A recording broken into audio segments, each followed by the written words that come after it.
दिन की सुनहरी रोशनी में नहाकर आफरीन अपने घर की ओर चलना शुरू करती है।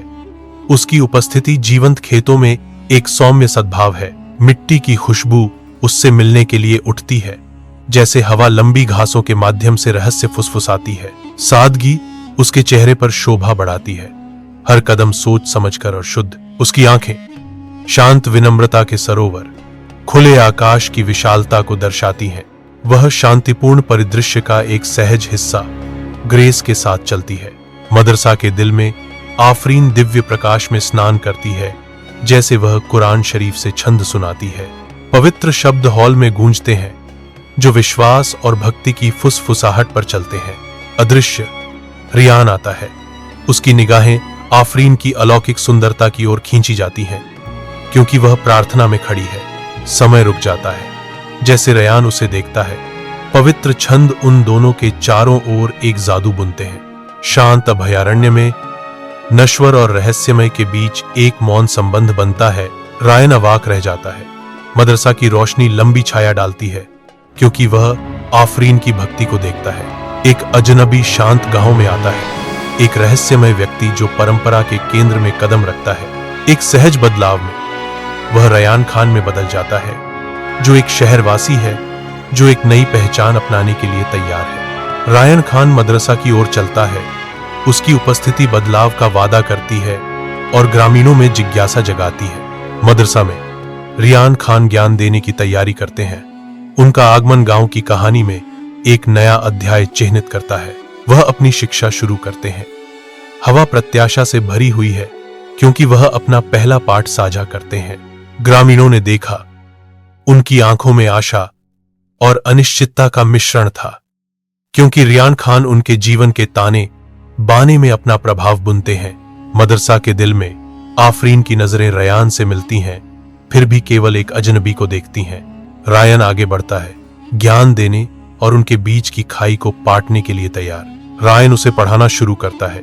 मदरसा देखता है कि शिक्षक और छात्र के बीच धीरे धीरे एक संबंध बनना शुरू हो जाता है। गांव की सड़क पर एक पागल बैल डरावनी गति से दौड़ता हुआ धूल उड़ाता है। आफरीन डर से जम गई। उसकी आंखें फैल गईं, क्योंकि क्रोधित जानवर उसकी ओर झपटा। बैल के खुरों से धूल का गुबार उड़ता है। अचानक चीखते हुए रुक जाता है। आफरीन ठिठक कर रुके हुए विशालकाय प्राणी को अवाक देखती है। विशाल बैल अभी भी खड़ा है। उसका शक्तिशाली शरीर संयमित क्रोध की एक मूर्ति है। आफरीन के ऊपर आश्चर्य छा जाता है, क्योंकि वह बैल के अचानक बदलाव का अध्ययन करती है। आफरीन के भोजन कक्ष में हल्की रोशनी भर जाती है। मसालों की महक भोजन के अंत का संकेत देती है। आफरीन की आंखें बर्तन पर टिकी हैं। उसकी निगाह एक अस्पष्ट विसंगति से आकर्षित है। लगता है कि रोटियां, जो बढ़ती हुई प्रतीत होती हैं, तर्क को चुनौती देती हैं, जिससे आफरीन के मन में संदेह की एक झलक पैदा होती है। उसकी भेदी निगाहें बर्तन पर टिकी रहती हैं। उसका दिमाग नामुमकिन को समझने के लिए दौड़ रहा है। आफरीन का चेहरा बढ़ती बेचैनी को दर्शाता है, क्योंकि वह अपने सामने की वास्तविकता के साथ तालमेल बिठाने के लिए संघर्ष कर रही है। बर्तन के अंदर रोटियों की बढ़ती संख्या आफरीन की आंखों में बेचैनी और रहस्य की भावना जगाती है। बारिश से भीगी गांव की सड़क पर आफरीन आगे बढ़ती है, जो अदृश्य शक्ति से सुरक्षित दिखती है। बारिश तेज हो जाती है, फिर भी आफरीन के चारों ओर एक चमकती आभा है, मानो प्रकृति ही उसकी इच्छा के आगे झुक जाती है। एक रहस्यमय हवा उसके चारों ओर नृत्य करती है, जो उसकी अलौकिक चमक को बढ़ाती है, जो उसे अलग करती है। आफरीन शांत दृढ़ संकल्प के साथ चलती है। उसका मार्ग अलौकिक प्रकाश से प्रकाशित होता है। गांव का मेला एक आग से भस्म हो जाता है। स्टॉल भयंकर रूप से जल रहे हैं, जो अजीब नाचते हुए छायाएं डालते हैं, जो अराजक दृश्य में फैलती और मुड़ती हैं। भय की चीखें रात को चीरती हैं, क्योंकि घबराए हुए ग्रामीण इधर उधर भागते हैं। उनके चेहरे डर और निराशा से भरे हुए हैं। इस अराजकता के बीच आफरीन की नजरें एक दिल दहला देने वाले दृश्य पर टिक जाती हैं। एक जलते हुए तंबू के अंदर एक बच्चा फंसा हुआ है।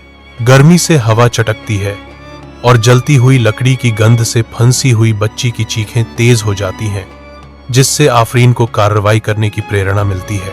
जीवंत गांवों के मेले के बीच रेयान दौड़ता है। उसके हाथ अलौकिक प्रकाश से चमक रहे हैं। रहस्यमय प्रकाश चारों ओर की आग को अलग करता है, जिससे बच्चे को निश्चित विनाश से बचाया जा सकता है।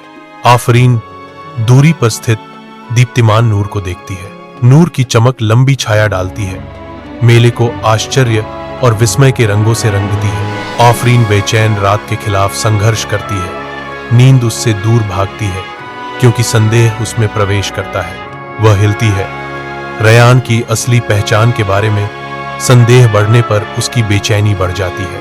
उछलते और मुड़ते हुए आफरीन अपनी बढ़ती आशंकाओं से जूझती है। अंधेरा उसकी अनिश्चितता को बढ़ाता है। उसकी आंखें अचानक एहसास के साथ खुल जाती हैं, चौड़ी हो जाती हैं, क्योंकि उसकी शंकाओं का भार उस पर भारी पड़ता है।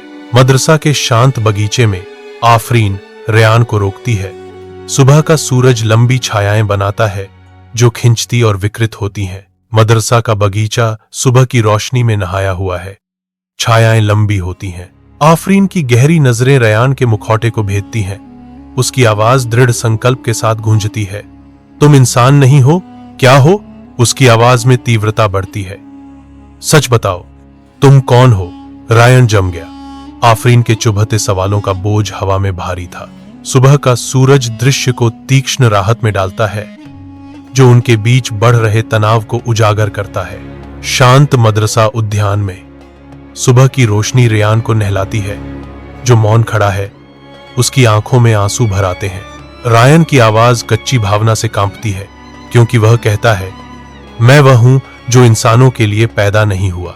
उसकी आवाज नरम पड़ जाती है, एक गहरी, परिवर्तनकारी रहस्योद्घाटन का संकेत देती है। लेकिन आप में अल्लाह का नूर देखकर मैंने अपना दिल खो दिया। मदरसा के बगीचे में एक मूक कबूलनामा होता है, क्योंकि रयान के आंसू एक गहन नई मिली भेद्यता को दर्शाते हैं। उनके शब्द सुबह की हवा में लटके हुए हैं, एक अप्रत्याशित और परिवर्तनकारी संबंध का प्रमाण। अपने घर की शांति में आफरीन और उसकी मां प्रार्थना कर रही हैं। घर हिंसक रूप से हिलने लगता है क्योंकि शांति भंग हो जाती है। दीवारें कांपती हैं, जिससे उनके चारों ओर गिरने का खतरा है। अंधेरा उतरता है, पूरे कमरे को निगल जाता है। दुनिया छायाओं की खाई में फीकी पड़ जाती है। आधी रात में एक भूरा जिन्न प्रकट होता है। उसकी आंखें बेकाबू गुस्से से जल रही हैं। जिन्न की आवाज कमरे में गूंजती है, जो अंधेरे वादों से भरी है। रायन, तुम अपनी इज्जत की कब्र खोद रहे हो। उसकी धमकी हवा में भारी है। हम इस लड़की को जिंदा नहीं छोड़ेंगे।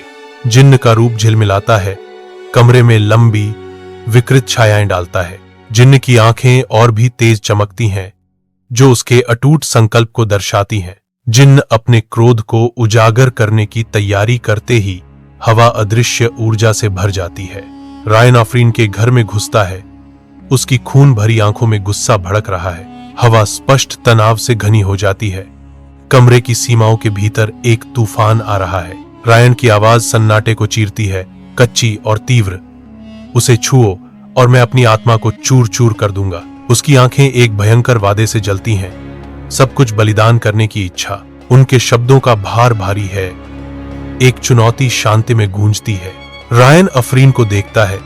उसकी आंखों में आंसू भर आते हैं, क्योंकि एक अकेला अनकहा शब्द उसके होठों पर कांपता है। तुमने ऐसा क्यों किया? आफरीन चिल्लाई। उसकी आवाज अचानक सन्नाटे में गूंज उठी। रायन अपने सीने को पकड़ता है। उसका चेहरा प्यार की अंतिम, आत्मा को झकझोर देने वाली अभिव्यक्ति में विकृत हो जाता है। प्यार पूजा है और आपके लिए मेरी पूजा पूरी हो गई है। एक चकाचौंध भरी चमक में जिन्न का अंतिम व्यक्ति गायब हो जाता है और रयान हार मानकर जमीन पर गिर जाता है।